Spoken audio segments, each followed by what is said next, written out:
असम के घने जंगल में हर प्रजाति के पशु पक्षी रहा करते थे।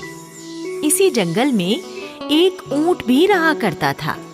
इस ऊंट का रंग बिल्कुल दूध की तरह सफेद था। अपनी सफेद रंगत के कारण ऊंट दूसरे ऊंटों से अपने आप को ज्यादा बेहतर समझता था और किसी भी जानवर से सीधे मुंह बात नहीं करता था। जब कोई दूसरा ऊंट उससे बात करने लगता तो वो कहता, मैं तुम लोगों को कितनी बार बोल चुका हूं कि मेरा और तुम्हारा कोई मेल नहीं है। मैं सफेद रंगत वाला सुंदर ऊंट हूं और तुम गोबर जैसे रंग वाले सड़ियल ऊंट हो। जाओ, मेरे पास खड़े मत रहो। अरे भैया, सफेद रंग होने से तुम्हारी प्रजाति थोड़ी ना बदल गई है। हो तो फिर भी तुम ऊंट ही ना। लगता है तू ऐसे यहां से नहीं जाएगा। ये ले। और फिर सफेद ऊंट दूसरे ऊंट को एक जोर की लात मारकर वहां से भगा देता है। सफेद ऊंट रात के समय अपनी बिरादरी के ऊंटों के साथ उनके झुंड में भी नहीं रहता था। वो ऊंटों के झुंड से हटकर बैठता था और वहीं पर सो जाता था। इसी जंगल में एक हिरन भी रहता था। हिरन के शरीर से हर समय विचित्र सी मनमोहक गंध फूटती रहती थी। इसलिए जंगलवासी इस हिरन को कस्तूरी हिरन कहा करते थे। एक दिन की बात है, दोपहर के समय ऊंट एक पेड़ की छांव में सुस्ताने के लिए बैठता है और जुगाली करने लगता है। जुगाली करने से ऊंट के मुंह में बहुत सारे झाग बन जाते हैं जो कि उसके मुंह से बाहर आने लगते हैं। तभी वहां एक चूहा आ जाता है। चूहा ऊंट का मुंह झाग से सना देखकर उस पर हंसने लगता है। अरे ओ बदबूदार गंदे चूहे, तू मुझे देखकर हंस क्यों रहा है? भाग जा यहाँ से, नहीं तो मैं तेरे दांत तोड़ दूंगा। ऊंट भैया, तुम दोपहर के समय कॉलगेट क्यों कर रहे हो? तुम्हारा सारा मुंह झाग से सना हुआ है। बस यही देखकर मेरी हंसी छूट रही है। तुम्हारी बात मुझे सुनाई नहीं दी। ए चूहे, जरा मेरे कान के पास आकर बोल, क्या बोल रहा है? ऊंट अपना मुंह जमीन पर टिका देता है। जैसे ही चूहा ऊंट के मुंह के पास आता है, ऊंट लपक कर अपने मुंह से चूहे को दबोच लेता है और चूहे को उछालकर दूर फेंक देता है। फिर जोर से हंसकर कहता है, पहले तू मुझ पर हंस रहा था, अब मैं तुझ पर हंस रहा हूँ। चूहे को ऊंट की इस हरकत पर बहुत गुस्सा आया। अरे ओ नकचढ़े घमंडी ऊंट, सुन ले अच्छी तरह से। मैं तुझे तेरी इस शरारत का सबक जरूर सिखाऊंगा। हाँ। चूहा वहां से चल पड़ा और कस्तूरी हिरन के पास पहुंचा और कहने लगा, भैया कस्तूरी हिरन, देखो ना, वो सफेद ऊंट है ना, बड़ा ही नकचढ़ा है। किसी से भी सीधे मुंह बात तक नहीं करता, सबसे बदतमीजी करता है। क्या तुम किसी तरह उसका घमंड तोड़ सकते हो? चूहे भैया, क्या हुआ? क्या तुम्हारे साथ भी सफेद ऊंट ने कोई बदतमीजी की है? हाँ भैया, आज उसने मेरे साथ भी बड़ी बदतमीजी की है। मुझे पूरा विश्वास है कस्तूरी हिरन कि तुम ही अपनी योग्यता से सफेद ऊंट का दिमाग ठीक कर सकते हो। ठीक है चूहे, मैं सोचता हूँ। उसके बाद कई दिन बीत गए और फिर एक दिन की बात है, जब सफेद ऊंट तालाब पर पानी पी रहा होता है तो वहाँ पर हिरन आ जाता है और ऊंट के बराबर में खड़ा होकर पानी पीने लगता है। ऊंट हिरन को अपने साथ में खड़ा हो पानी पीते देखकर बहुत गुस्सा होता है और उससे कहता है, ए हिरन के बच्चे, तेरी हिम्मत कैसे हुई मेरे बराबर में खड़ा होकर पानी पीने की? क्यों भाई, तुम क्या राजा शेर सिंह के खास मंत्री हो जो कोई तुम्हारे बराबर में खड़ा होकर पानी नहीं पी सकता है?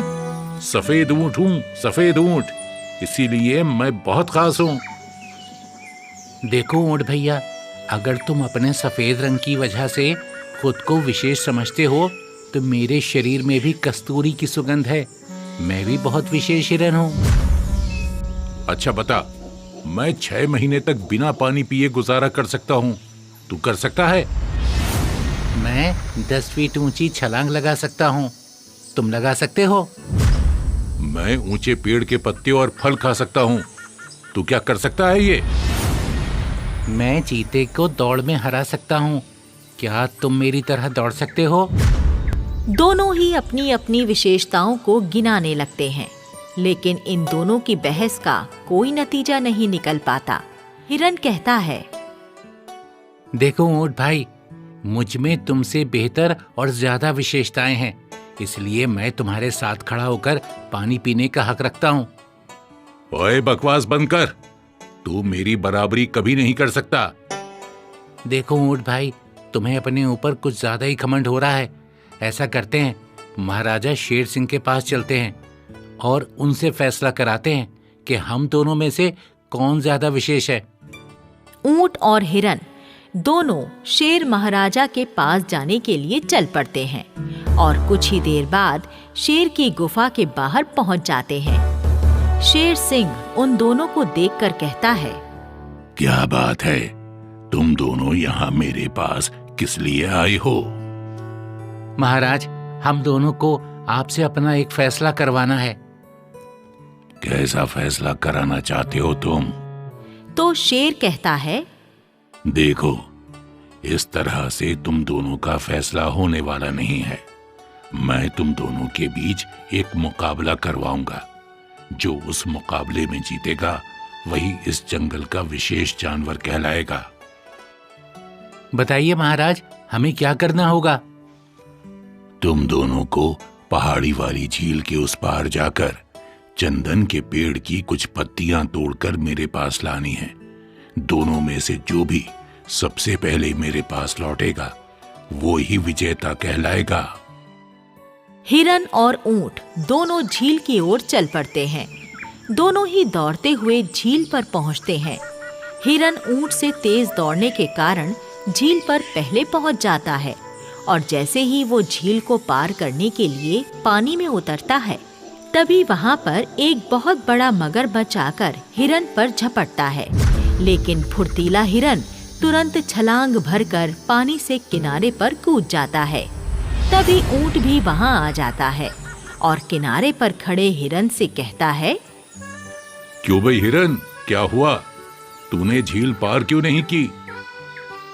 अरे ऊंट भैया, झील के अंदर ना बहुत विशाल मगरमच्छ है। अगर हम झील में उतरेंगे तो वो हमें पानी में खींच कर ले जाएगा और खा जाएगा।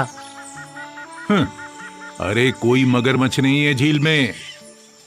मुझे तो कोई मगरमच्छ नजर नहीं आ रहा। और ये कहकर ऊंट पानी में उतर जाता है। तभी वहां मगरमच्छ आ जाता है और ऊंट का पांव पकड़कर उसको गिराने की कोशिश करने लगता है। ऊंट मदद के लिए पुकारने लगता है, अरे बचाओ, अरे बचाओ, कोई मुझे इस मगरमच्छ से बचाओ। हिरन भैया, हिरन भैया, कुछ तो करो, मेरी जान बचाओ, मेरी जान बचाओ। हिरन ऊंट की जान बचाने का कुछ उपाय सोचने लगता है। तभी उसे पेड़ पर बैठा हुआ बंदरों का एक झुंड नजर आता है। हिरन बंदरों के पास जाकर उनसे मदद मांगता है। अरे भाइयों, मेरा साथी सफेद ऊंट खतरे में है। आप लोग उसकी जान बचाने के लिए कुछ कीजिए ना। है? अरे वो सफेद ऊंट, अरे वो तो बड़ा नचड़ा है। अपने आप को लाड साहब समझता है, किसी से भी सीधे मुंह बात तक नहीं करता। हम उसकी मदद क्यों करें? अरे ऐसा मत बोलो बंदर भाई, नचड़ा ऊंट ही तो है, आप तो नहीं हो ना। किसी मुसीबत में फंसे हुए की मदद करना भलाई का काम होता है। बंदर हिरन के समझाने पर ऊंट की मदद करने के लिए तैयार हो जाते हैं। सारे बंदर एक एक पत्थर उठाकर हिरन के साथ झील पर आते हैं और मगरमच्छ को पत्थर फेंक फेंक कर मारते हैं। पत्थरों की चोट से बौखलाकर मगरमच्छ ऊंट की टांग छोड़कर पानी में डुबकी लगा जाता है और ऊंट फौरन झील से बाहर निकल आता है।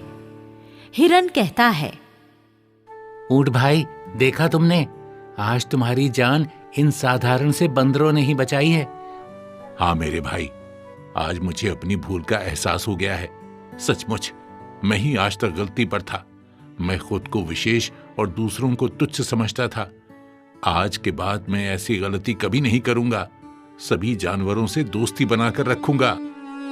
ऊंट को अपनी गलती का एहसास हो जाता है और वो सुधर जाता है। उस दिन के बाद से ऊंट ने फिर कभी किसी जानवर को अपने से तुच्छ नहीं समझा।